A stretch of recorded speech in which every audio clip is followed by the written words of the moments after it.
Good evening.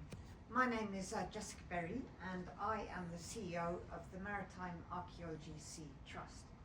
And I'm going to give you a whistle-stop tour of the Maritime Observatory, which is a partnership between us and the not-for-profit group Ocean Mind. So, the observatory uses satellite technology with OSINT and HUMINT and AI to identify bad actors at sea intent on looting and therefore create a deterrent.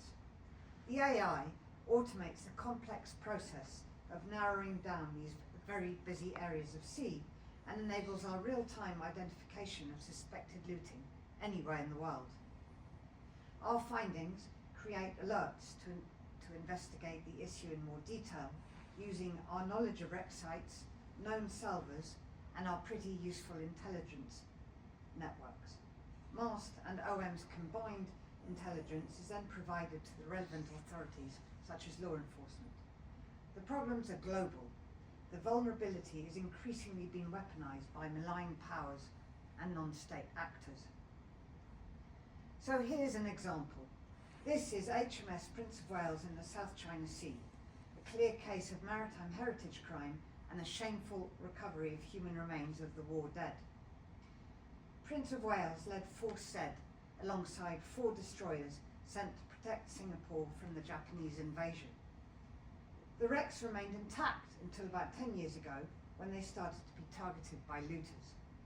In April 2023, we, the Maritime Observatory, were alerted by a TikTok video, here it is now, showing what appeared to be one of her 16 5.25-inch anti-aircraft naval guns being unloaded in a scrapyard in southern Malaysia.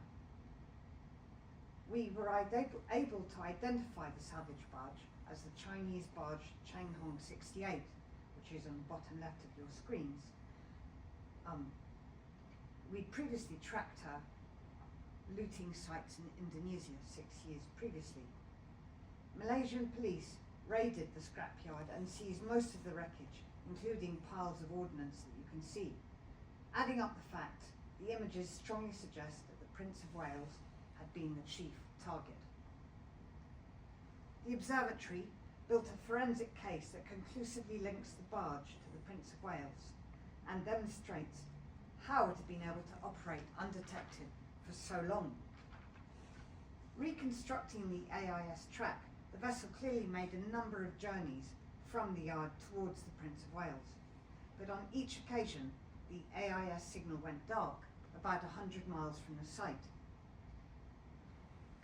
The salvors were undoubtedly aware that they were being monitored. The top right images show electro-optical, EO is like a photo so it can't be used through clouds or at night, and SAR, synthetic aperture radar.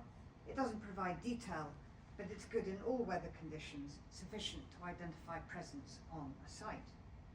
The EO and SAR proved, beyond any doubt, that there had been activity there during the Changhong dark periods. We also detected a 10-kilometre oil slick while they were over the site, most likely the Prince of Wales's fuel tanks. An environmental disaster was only averted by pure chance, thanks to favourable wind and tide.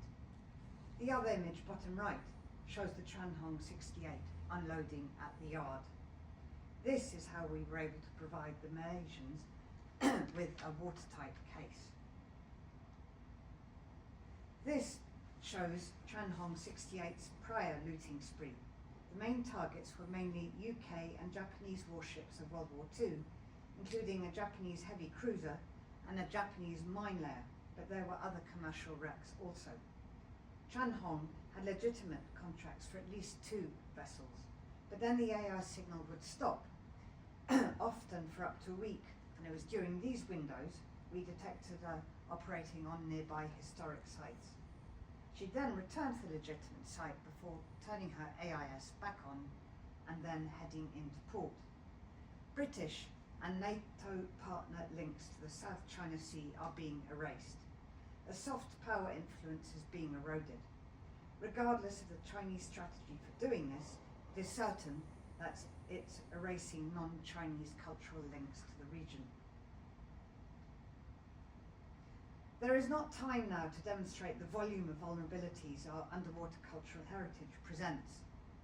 It is worth pointing out, though, the dangers presented by potentially polluting wrecks and unexploded ordnance, which can easily be exploited.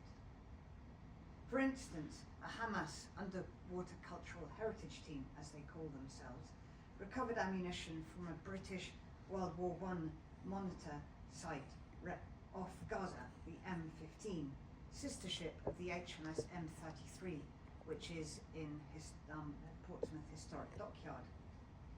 Whenever a warship is looted, explosives inevitably get dispersed. This graphic by Tehran News shows the removal of the shell contents and its placement in a different rocket. And I want to thank you very much for your time